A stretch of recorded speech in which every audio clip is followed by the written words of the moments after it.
Good day, everyone. Today we continue with the dangers of evolution and we'll talk about racism. Just make sure that you watch the previous series in this genre to familiarize yourself with the content that I may refer to for use in this one. Please subscribe, like, and share these videos as much as possible. The idea that one race is superior to another comes from the belief in evolution. Everybody knows Darwin's book, right? What is the title of the book? The Origin of Species, right? Wrong. The full title is much longer. By the way, Darwin only popularized evolution. The evolution religion has been around for a long time. Aristotle taught a form of evolution in 400 BC. The Egyptians taught it to Moses, and they taught him that life evolved from the slime on the bottom of the Nile River. Of course, he wasn't fazed and wrote the first 5 books of the Bible, the first of which was Genesis, which teaches, in the beginning, God created everything. The textbooks will show you that there are different species of animals. Look carefully. These are the same kind of animal. They just invented the word species and said, see, these animals evolved, so all of us have to come from an ancestor, a common ancestor. This is a deception. This book gives a little bit more of the title of Darwin's book. It says, Darwin wrote a book called On the Origin of Species by Means of Natural Selection. They are lying. It's not the full title. This is the full title. The Origin of Species by Means of Natural Selection, or the Preservation of Favored Races in the Struggle for Life. Favored races? Oops! Is that politically correct, Mr. Darwin? Well, in 1859, when he wrote the book, it was. Slavery was still practiced widely. Darwin thought that natives were just advanced animals. Here's a quote from Darwin. He said, "At some future period, not very distant as measured by centuries, the civilized races of man will almost certainly exterminate and replace the savage races throughout the world.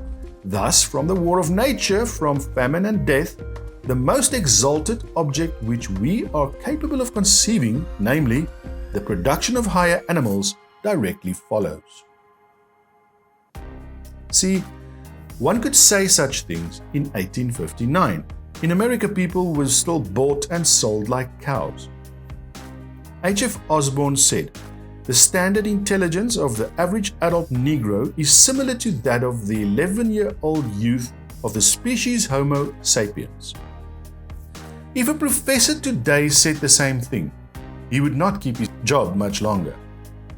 Stephen Gould knew this to be true. He said, "Biological arguments for racism may have been common before 1850, but they increased by order of magnitude following the acceptance of evolutionary theory."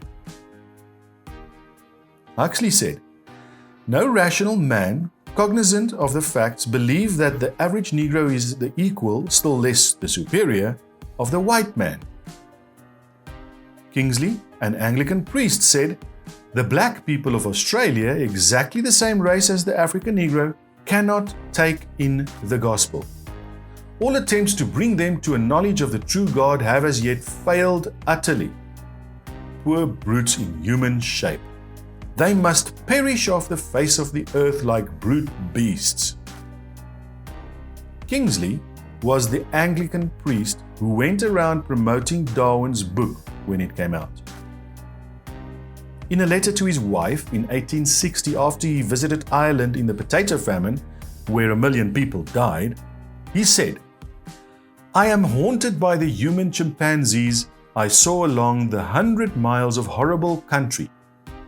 To see white chimpanzees is dreadful.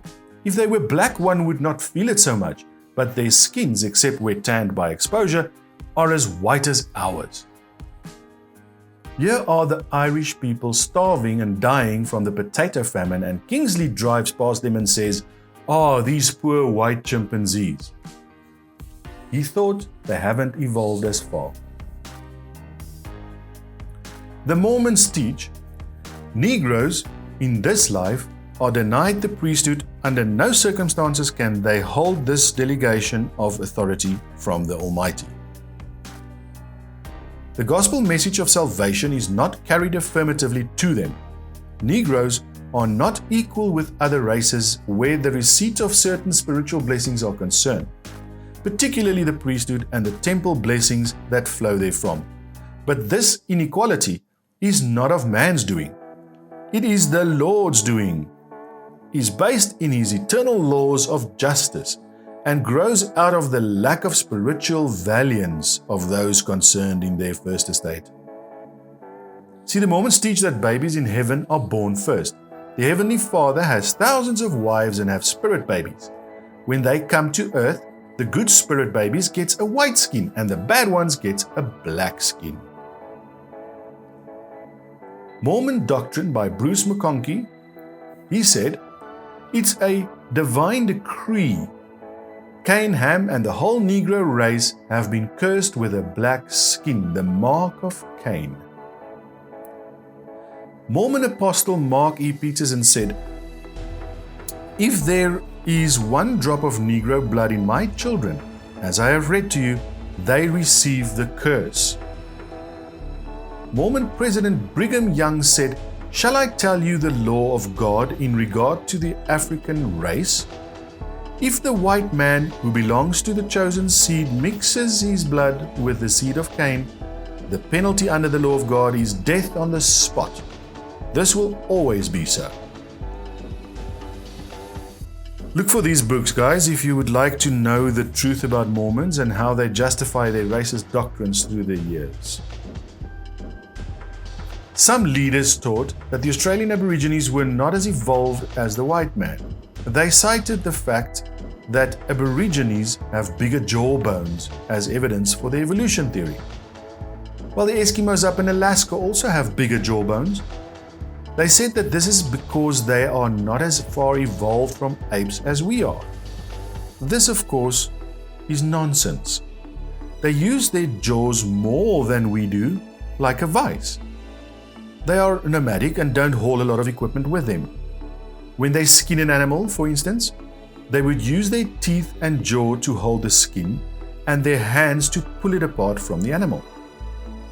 They use their jaws all the time, and so the jaw muscles and bones grow bigger. Haeckel, remember the guy who lied about the gill slits in the human embryos, said, the mental life of savages rises little above that of the higher mammals, especially the apes, with which they are genealogically connected.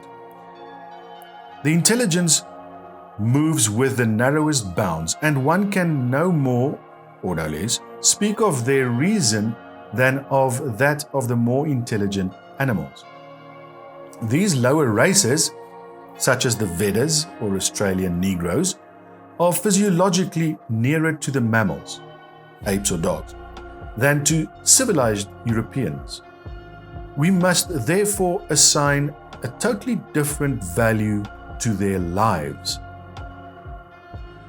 At the beginning of white settlement, there were an estimated 300,000 Aborigines settled all over Australia.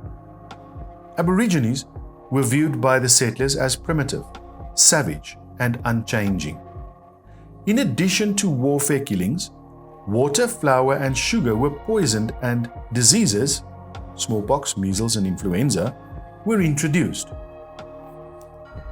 Aboriginal destruction was reasoned to be natural law, as shown in this comment from a settler in 1849. Nothing can stay the dying away of the Aboriginal race, which Providence has only allowed to hold the land until replaced by a finer race. Upward of 20,000 to 25,000 Aborigines were killed prior to 1930. Of the 250 languages present before 1788, now only about 20 or 30 are still spoken. In Tasmania, which is an island off the south of Australia, martial law was declared to solve the black problem, and every single native inhabitant was slaughtered, with the last woman dying in 1876. I think that evolution theory is directly responsible for the killing of the Australian Aborigines. These two went down under to collect skulls for the museums in America. This is what the article says. A New South Wales missionary was a horrified witness to the slaughter by mounted police of a group of dozens of Aboriginal men, women and children. 45 heads were then boiled down and the 10 best skulls were packed off for overseas. The Smithsonian has 33,000 human remains in their basement. They call it the Army of the Potomac and are used as evidence for evolution. Charles Darwin's cousin, Francis Galton, started the movement called the eugenics movement to purify the human race. Let's get rid of all these inferior races, right? They drew upon all branches of the sciences to improve humanity. These ideas gave rise to American laws that empowered doctors to sterilize people that they judged to be unfit. As a result, Black estimates that some 60,000 people were sterilized in the United States over the course of the 20th century. Perhaps most chilling, though, were the ways in which American eugenicists influenced their German counterparts. Hitler said, "I have studied with great interest the laws of several American states concerning the prevention of reproduction by people whose progeny would, in all probability, be of no value or be injurious to the racial stock." In 1904, St. Louis had the World's Fair. They brought in 2,000 so-called primitive people and had a big display to demonstrate the superiority of the white man. Otabenga was taken away from his wife and 2 kids and put in a cage with chimpanzees to show people how primitive the pygmies were. He committed suicide. US President Theodore Roosevelt believed there were inferior races. He believed that the American Indians were inferior. He said, "I wish the wrong people can be prevented entirely from breeding." He thought that the immigrants from Europe, Scotland, Ireland, and the Orient were a threat to American society. The Bible says, "We all got one Father." Why do we deal treacherously against our brothers? No need to be racist. He made us of one blood, all the nations of men. Not only were there some races inferior to Darwin, but women were also seen by him to be inferior. He said, "A married man is a poor slave, worse than a Negro." He also said, "The chief distinction in the intellectual powers of the two sexes is shown by man's attaining to a higher eminence in whatever he takes up than can a woman. Whether requiring deep thought, reason, or imagination, or merely the use of the senses and hands, the average of mental power in man must be above that of woman. Thus, man has ultimately become superior to woman. Poetry, strength, voice, etc. Ian Taylor said, Darwin believed in inbreeding. He married his maternal father's granddaughter, who was also his mother's niece, to produce superior stock. They had 10 children. Mary died shortly after birth. Anne died at age 10. Robert was born retarded and died at 19 months. Henrietta had a serious breakdown at age 15. 3 of the other 6 sons were ill so often that Charles regarded them as semi-invalids. Did you try for a superior race, Mr. Darwin? And how did that work out for you? Unfortunately, this is all we have time for today. Please like, subscribe, and share as much as possible to help my channel grow. Don't forget to leave a donation on Patreon. Instructions on how to do so will follow. Thanks again, and God bless. Thanks for watching. If you enjoy our videos, please leave a like and subscribe. Don't forget to click the bell icon to be notified of our next video. You can help us create better videos by leaving a donation on Patreon. The link is in the description. Thank you. We hope to see you next time.